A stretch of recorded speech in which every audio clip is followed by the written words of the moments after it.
Good morning, everyone. It's Lonnie, and we are back in the shed. Welcome. Still have Hot Wheels surrounding me, and this is, if you watched yesterday's episode, this is the stuff that I packed yesterday in these two IKEA bags, and I still have, I think, about 10 items I need to pull now and get packed before I can take the stuff to the post office. So let's get busy. Yeah, I bought a bunch of telephones, I think at a yard sale. I can't really remember, honestly. But anyway, oh, here it is right here. This is actually the exact one that I was looking for. But yeah, I just listed them all individually. This is a Vodavi telephone, and yeah, I got $19.99 plus shipping on top for that, and it is C. That's the one I was actually looking for, so I got lucky on that pull. And a while back, I bought a bunch of NASCAR cars, like these guys here, and I think it was like 60 of them or something.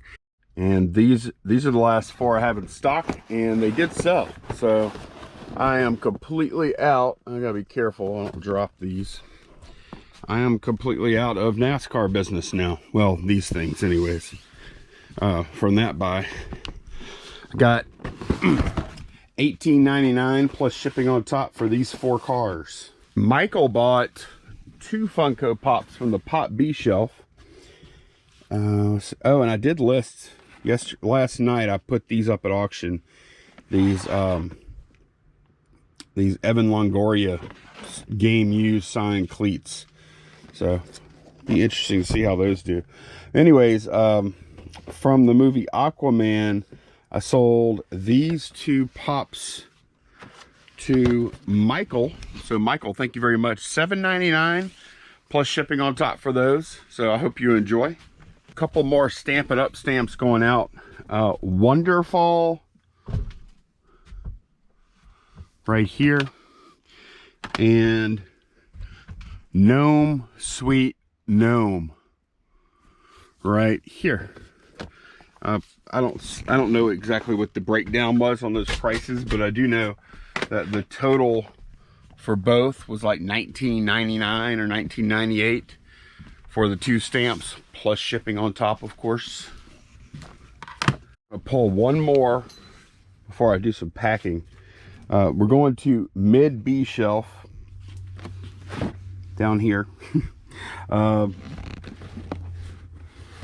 a Johnny Lightning Batmobile model. I think it's this one right here. Yeah, I think that's the only one I have on this shelf. So yeah, it is this one. I got $19.99 plus shipping on top for this. This is actually pretty cool. Die-cast model kit. I mean, that is actually very nice. If I was into Batman, I would buy that.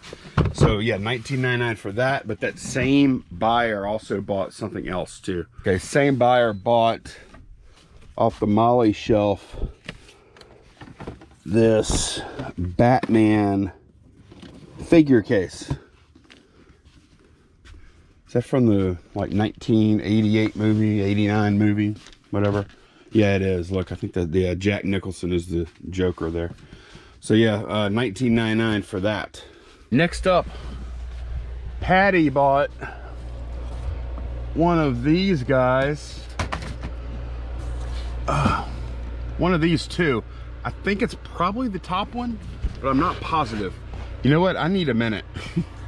And I got it down. Okay, so this is one of the Coca-Cola little cases or whatever. This one was really cool though. Chattanooga 1968. So this is like, what would that be, like 52 years old, something like that. So and it's got some nice it's definitely got wear, of course, from use and age, but the graphics are still nice and bright too in a lot of cases. So thank you very much. Yeah, both side graphics are really bright. That red on yellow looks great. And yeah, thank you very much, Patty. Really appreciate the business. I hope you enjoy. I just got this pack for Patty. This is basically a double wrap of number 7 boxes. I went one way and it wrapped all the way around, and then I went the other way and it wrapped all the way around. So yep, hope you enjoy, Patty. So next is from Colima Shelf, and this was an exciting one. I thought this is a Hot Wheels Monster Jam grave digger, and it turned out this was actually one of those. Every now and then I'm going through and I'll come across a gem.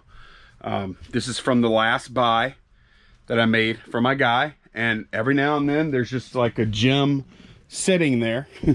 And this is one of them. This sold for $99.99 plus shipping on top, so $100 little car here. That's awesome.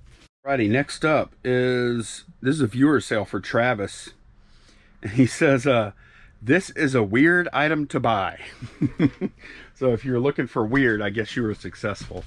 It's actually like one of the few autographed cards that I still have left. That's good. So anyway, I'm just gonna put this, probably I'll fold it up in some cardboard, because like I said, it is in a case. This guy, Carlos Cervantes, oh no, this is an actor, as Mr. Escobar, from the movie Wild Wild West. Genuine signature. Skybox 1999. Thank you very much, Travis. Moving right along, mid-A, right here, there is some character named Red Tornado, right here. Red Tornado, that sold for, let's look at the other ones real quick, that sold for $19.99 plus shipping on top. And the last thing I'm pulling today is this Harman Kardon AVR 120 receiver, home theater receiver thing, stereo amplifier, whatever you want to call it. Sold that for $79.99 plus shipping. It's going to someone in Louisiana, not too far down the road. And look at this big chunk of space I cleared up right there. So that's awesome. But what's not awesome is I don't have a box for it, because I mean, it's like, I think I'm gonna need to get one of those 18 by 24 type boxes, and then like Frankenbox it down, wrap this up real good, pad it, all that stuff. But I just don't have the cardboard I need, so I'll probably have to go out and get something in a little while. But yeah, that's everything that sold over the weekend. Let me get this stuff together and get it out. I almost forgot, which would have been kind of bad. I also am shipping this today. This little Led Zeppelin tour van thing. We did another Name That Tune game show the other night on Garage Flips channel with John Cincinnati Picker and his wife Whitney. And yeah, the winner of that was going to get this little guy. And Gowanus on YouTube, they won this. So I'm going to get this shipped out to you. Okay, so that's everything going out. And of course, I have not packed that stereo yet, because I need to get a box, but that's everything going out. I do have one FedEx package right there. Everything else is USPS. So 2 trips in with 2 bags of IKEA each. 2 bags of IKEA. What does that mean? 2 IKEA bags each. That'll be easy. Not bad for a Monday. Pretty decent sales over the weekend. Pretty excited about that. And it's really good when I consider that I've been listing like auctions, which are great, but they take a little time because you have to wait for the auctions to sell. So I haven't been listing anything that people could really just snatch up by now and then be shipping out this weekend. So I'm pretty happy with these results. Especially that little $100 Monster Jam guy, huh? That was pretty cool. Anyways, I'm going to go take this, and then when I get back, well, later tonight, I'm actually going to go back a few videos, see if I can find some good questions to put at the end of this video. It's actually the next day that I'm recording this little segment, but that's okay. I actually pulled a few comments from a couple of videos back. I'm going to try and kind of catch a few from each of the videos, because I didn't answer the questions in the last couple. But yeah, this one was pretty good, I think, from Matt Dangle. When do you cancel a bidder's bid on an auction? She said she found something cheaper, but I don't think that's a legitimate reason. Thoughts?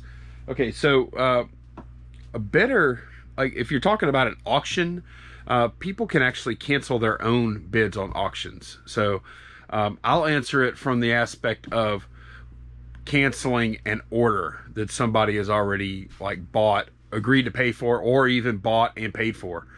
And it happens every now and then. It doesn't happen a ton, thank goodness, but it does happen. And I mean, yeah, I agree, that's not a legitimate reason, but the way I look at it is, if you deny the request and ship anyway, if you've already been paid and you're like, no, not going to cancel, and then you ship anyways, well, now they're going to get the item. They might open up some kind of bogus INAD against you for the item or something. They might leave negative feedback or whatever. Like, if somebody wants out, and I can easily get them out of the transaction after they told me they want out, I just let it go. You know, now there might be some case where sell something really expensive, like for $1,000, and PayPal fees are huge. In that case, I might be, I don't know, not more hesitant, but I might want to be like, you know, hey, this is costing me $30 of PayPal fees. I don't mind canceling the order, but I got to be made whole here. You know, like there might be something like that, you know, but on a typical item, $30, $40 sale, they say they want to cancel, I cancel. Cancel and refund, relist, move on. I know it stinks. I know it's not right necessarily, but it really is the easiest and best thing to do, I think. MZox 210, I'm a part-time seller with a basic store.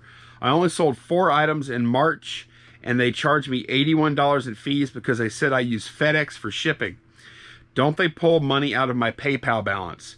Okay, when you ship FedEx on eBay, you print the label. They do not charge your PayPal account. You do not pay for that label until you actually ship the package, and then FedEx bills you via eBay, and then it gets added to your invoice. So no, you don't pay for those labels directly. Now I know some people have problems with FedEx charging more than they said they were going to charge. And I've actually had that a couple of times in the past. And I've started, like, for the past, I would say 2 months, I've been printing those types of postages, those ground packages. I've been shipping via UPS, and typically it's a little cheaper, and I do pay right away through PayPal. I haven't had the first bit of trouble shipping UPS like that. But yeah, but to answer your question though, it does go on your eBay invoice. Interesting question from Charles Ryder. You seem to be getting busier and busier every month, and I was wondering if you're ever going to hire an employee, or if you're just going to max yourself out and that's as much as you will do. That's a really good question, and it's something I've struggled with, and I think I've pretty much come up with the plan of, yeah, I'm gonna max myself out. And if that means that, like, I just stop selling some stuff and not other stuff, like if I stop selling stuff that's under a certain amount of dollars or something like that, then so be it. I really like being a one-man show. The only exception to that would be if Candace would want to come work with me full-time. I would be open to that. But as far as like hiring like Joe Blow to come work with me, no, I don't want that.